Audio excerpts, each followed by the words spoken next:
안녕하십니까. 뉴스데스크 강원입니다.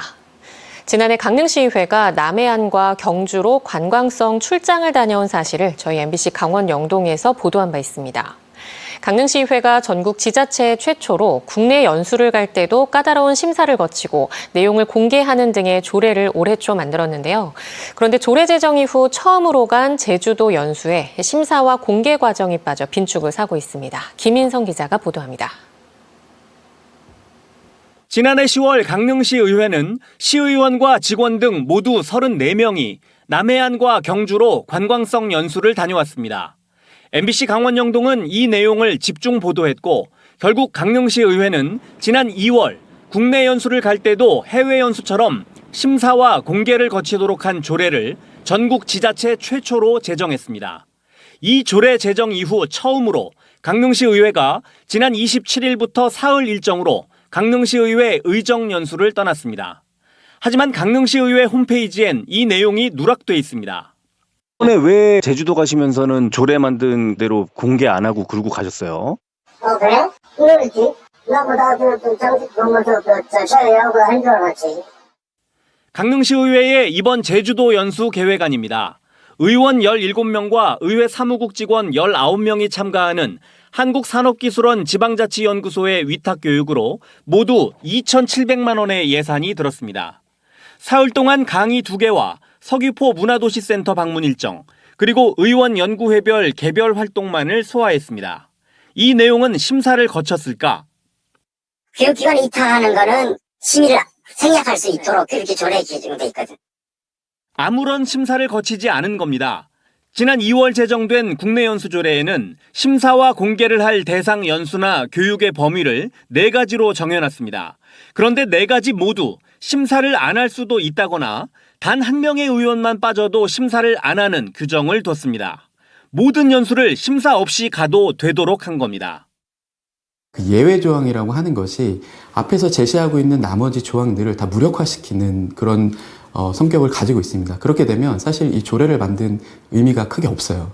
그 얘기는 좀 더 이 조례를 개정을 통해서 구체화하고 국내 연수도 시민 혈세를 쓰는 만큼 까다롭게 심사해 전 과정을 시민들에게 공개하겠다는 강릉시 의회의 약속은 꼼수 예외 규정을 통한 몰래 연수로 무색해지고 말았습니다. MBC 뉴스 김인성입니다.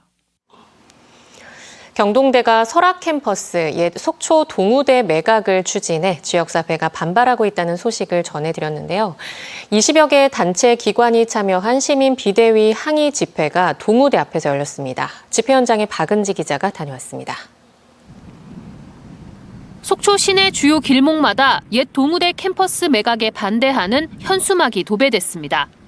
텅 비어있던 학교 정문 앞에도 시민사회 규탄 현수막이 일제히 걸렸습니다.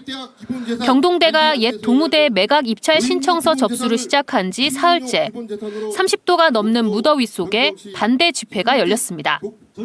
속초시 20개 단체 기관에서 참여한 200여 명의 시민들은 팻말과 만장기를 들고 부지 반환을 요구하고 나섰습니다. 옛 동우대 부지 매각을 즉각 처리하라! 비대위는 대학 설립 당시 부풀었던 기대와 달리 대학이 통합되고 결국 폐교되면서 지역 경제는 파탄이 났다며 1억 3천만 원 헐값에 제공했던 시유지가 대거 포함된 캠퍼스를 800억 원이 넘는 가격에 되팔겠다는 학교 행태에 분노했습니다. 동우대 땅 팔아서 속초 시민에게는 이런 한 푼 혜택 없고 경동대 캠퍼스가 있는 타 지역으로 흘러갈 것입니다. 정치권도 여야 구분 없이 한 목소리로 매각 저지에 목소리를 내고 있습니다. 이양수 국회의원이 성명서를 냈고 김도균 더불어민주당 지역위원장도 성명과 함께 집회에도 참여했습니다. 시의원, 도의원들도 시민사회와 함께 역량을 모으기로 했습니다. 학교 법인이 10년 이상 캠퍼스를 방치하다 동서고속철, 동해북부선 등 교통망 확충 수혜가 결정되자 매각에 나선 것에 제동을 걸겠다는 겁니다. 동서고속과 철도 30년 수건 사업이 해결이 된 이 시점에 동우대는 동서고속과 철도 역세권이라는 선전을 하면서 매각 시도를 하고 있습니다. 경동대는 오는 31일까지 입찰 참가 신청서를 접수하는 가운데 속초시와 속초시 의회가 부지 개발을 위한 도시계획 변경은 없을 것이라고 못 박아 실제 참가자가 있을지는 지켜봐야 할 것으로 보입니다. MBC 뉴스 박은지입니다. 지난 1960년대 동해안에서 조업 중에 납북됐다 귀환한 뒤 우리 수사당국에 의해 인권 침해를 당했던 어업인들에 대해 진실화해위원회가 국가에 의한 인권 침해 사실을 인정하는 결정을 내렸습니다. 진실화해를 위한 과거사 정리위원회는 지난 1967년 속초 앞바다에서 조업 중 납북됐던 용진호 선원 8명과 이보다 앞선 1964년 납북됐던 제7 만창호 선원 6명에 대해 국가에 의한 인권 침해 사실이 있다고 결정했습니다. 진화위는 이들이 귀환 직후 경찰과 검찰에 의해 불법 구금된 상태로 조사를 받았고 수십 년 동안 간첩이란 누명을 쓰고 감시와 사찰을 받았다며 대한민국 정부의 사과와 납북 귀환어부들의 명예 회복을 위한 조치를 권고했습니다. 북한이 살포한 전단으로 추정되는 물체가 접경 지역에서 90여 개 발견된 가운데 합동참모본부가 이를 수거해 분석에 나서고 있습니다. 합참에 따르면 풍선 안에는 전단 등이 발견됐고 일부에서는 파악하기 어려운 오물이 매달려 있던 것으로 알려졌습니다. 한편 어제 철원 등에는 경기도청에서, 오늘 오전 고성 등 접경 지역에는 강원도청에서 재난 문자가 발송됐습니다. 북한은 지난 26일 국내 대북단체들의 대북 전단 살포에 맞대응하겠다며 오물 투척을 예고한 바 있습니다. 전국적으로 반려동물 인구는 1,500만 명을 넘어선 것으로 파악되고 있습니다. 이에 따라 자치단체마다 반려동물과 주민이 함께 활동할 수 있는 시설 조성에 속도를 내고 있습니다. 배현한 기자입니다. 공을 던져주자 빠르게 뛰어 물어오고 주인의 칭찬에 마냥 행복해하는 생후 9개월 된 반려견 사부. 태백 씨가 조성한 반려동물 놀이터는 반려동물이 마음껏 뛰어놀 수 있는 장소입니다. 중소형견과 대형견 놀이터로 나눠서 잔디 운동장과 시소, 음수대 등을 갖추어 동물 등록을 한 반려동물은 보호자와 함께 입장할 수 있습니다. 풀어놓고 마음껏 이렇게 뛰어놀 수 있게 할 수 있는 게 정말 좋은 것 같아요. 이런 거 던져주면서 이렇게 평소에 못 뛰던 거 많이 뛸 수 있어 해줄게. 반려동물 인구가 전국적으로 1,500만 명이 넘는 것으로 알려지면서 지자체들도 시설 확충에 속속 나서고 있습니다. 삼척시도 도계읍에 반려동물 테마파크를 조성해 전국의 반려동물 인구들을 불러 모은다는 계획입니다. 도계읍 하이원 추추파크 내에 20만 제곱미터 규모로 운동장과 글램핑장, 수영장, 놀이터를 갖춘 테마파크를 만들 계획입니다. 조성 시기는 2027년까지로 모두 157억 원을 투입합니다. 반려인과 반려동물이 함께하는 테마공원을 조성함으로써 도계 지역에 활력을 불어넣고자 추진하게 되었으며 시행자 관련 행정 절차가 마무리되면 동해시도 반려동물 놀이터 조성에 뛰어들었습니다. 오는 10월 개장을 목표로 송정동 동물보호센터 인근에 차광막과 탁자, 음수대 등을 갖춘 반려동물 놀이터를 만들고 있습니다. 앞서 시설을 확충한 지자체들도 있습니다.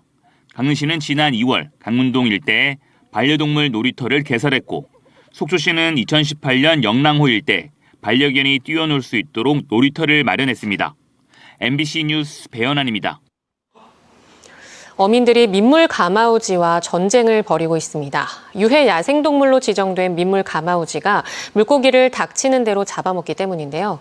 어업을 포기해야 하나 고민할 정도라고 합니다. 이승영 기자가 현장을 다녀왔습니다. 소양강 상류가 일터인 20대 청년 어부 임홍순 씨. 조업에 나선 지 올해로 3년째입니다. 그런데 요즘 다른 일을 해야 하나 고민하고 있습니다. 쏘가리와 붕어 등 물고기를 닥치는 대로 잡아먹는 가마우지 때문입니다. 처음 들어왔을 때보다 그때랑도 너무 차이가 나니까 이게 포획량이 매년 줄다 보니까 지금은 조금 힘들어서 다른 일을 찾아볼 수도 있을 것 같긴 해요. 가마우지가 많다는 상류로 더 올라가 봤습니다. 셀 수 없이 많은 가마우지가 물에 떠 있습니다. 한 마리가 하루에 400g이 넘는 물고기를 잡아먹습니다. 제 뒤로 보이는 새들이 가마우지입니다. 가마우지들은 소양강 상류와 하류를 무리지어 다니며 물고기를 잡아먹고 있습니다. 어민들이 쳐놓은 그물까지 찢어 잡힌 물고기마저 빼먹습니다. 그 전에는 수달이 어쩌다가 한번 뚫고 마는데 이거는 개체수가 너무 많으니까 너무 자주 뚫게 되는 거죠. 이렇게 찢긴 구멍으로 남은 물고기마저 빠져나가니 어획량은 줄 수밖에 없습니다. 해가 갈수록 주는 건 확실합니다. 해가 갈수록 뭐 많게는 30%, 적게는 뭐 1-20% 계속 삭감, 그러니까 버는 게 많이 줄어들고 있습니다. 가마우지는 원래 겨울 철새였습니다. 그런데 기후변화로 2000년대 이후 일부 개체가 텃새화되기 시작했습니다. 현재 강원도에만 4,600마리가 살고 있는 것으로 추정됩니다. 지난해 환경부가 민물 가마우지를 유해 야생동물로 지정하고 강원도가 각종 어린 물고기를 방류하고 있지만 어민들의 피해는 계속되고 있습니다. MBC 뉴스 이승연입니다. 태백 365 세이프타운이 제3회 대한민국 청소년 안전캠프에 참여할 초등학생 참가자를 모집합니다. 올해 안전캠프는 7월 16일부터 28일까지 2주 동안 2박 3일 과정으로 4회에 걸쳐 진행되며 초등학교 4학년에서 6학년이면 참가 신청이 가능합니다. 소방청 주관으로 소방관 자녀 500명을 별도로 모집하며 이후 과정은 250명씩 총 750명을 다음 달 3일부터 365 세이프타운 홈페이지에서 선착순으로 온라인 접수합니다. 캠프 참가비는 10만 원이며 참가비는 소방가족 희망 나눔으로 기부됩니다. 속초해양경찰서가 대마 양귀비를 몰래 가꾼 밀경사범 특별 단속을 한 달간 시행해 4명을 적발하고 양귀비 2,717주를 증거물로 압수했습니다. 양귀비는 마약 원료로 사용되는 식물로 국내에서 재배와 소지가 엄격히 금지돼 있는데 개인주택, 화단 등에서 몰래 재배하다 적발됐습니다. 해경은 지난해까지는 양귀비 50주 미만의 재배 행위는 압수와 계도에 그쳤지만 올해부터는 고의성이 확인되면 예외 없이 적발한다고 설명했습니다. 동해시가 논골담길 노후 감성벽화를 3단장하기로 하고 이달 실시 설계 용역에 착수해 8월부터 벽화 3단장 사업에 착공합니다.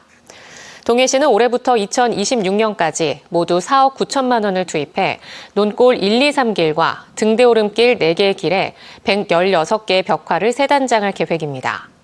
논골 1길은 마을 이야기를 담은 벽화로 채워지고 논골 2길은 동해시 관광 캐릭터 길로, 논골 3길은 명화 포토존으로 재탄생됩니다. 정성군이 869억 원의 예산을 투입해 공공하수시설 증설과 하수도 보급 사업을 추진합니다. 정성군은 정선읍과 북평면, 화암면 일부 지역의 마을 하수도 정비 사업과 신동읍과 열양면, 임계면 일원 하수관로 정비 사업 등 9개 사업을 순차적으로 진행할 계획입니다. 이번 사업은 단독 정화조를 사용하는 주민들의 불편을 해소하고 생활 하수로 인한 하천 오염을 방지하기 위해 추진됩니다. 강릉시가 고향사랑기부제 답례품을 납품할 사업자를 추가로 모집합니다. 이번 공모는 강릉에 주소를 둔 사업체 가운데 통신판매업 신고가 돼 있는 업체만 참여가 가능합니다. 주요 공모 품목은 농축수산물과 임산물, 그리고 가공식품과 공예품 등이며 지역 특색이 담긴 물품이 선발 대상입니다. 공모 신청은 다음 달 11일부터 이틀 동안 시청 특별자치과에서 접수가 가능합니다. 현재 강릉에는 모두 44가지 종류의 고향사랑 기부제 답례품이 있습니다. 삼척시가 삼척사랑카드 가맹점 가운데 연매출 5억 원 이하 소상공인에 대한 결제 수수료 지원 사업을 벌입니다. 삼척시는 이들 가맹점에 지난해 발생한 결제 수수료 0.25%를 전액 지원하기로 결정하고 다음 달 3일부터 28일까지 접수합니다. 강원뉴스 마칩니다. 시청해주신 여러분 고맙습니다.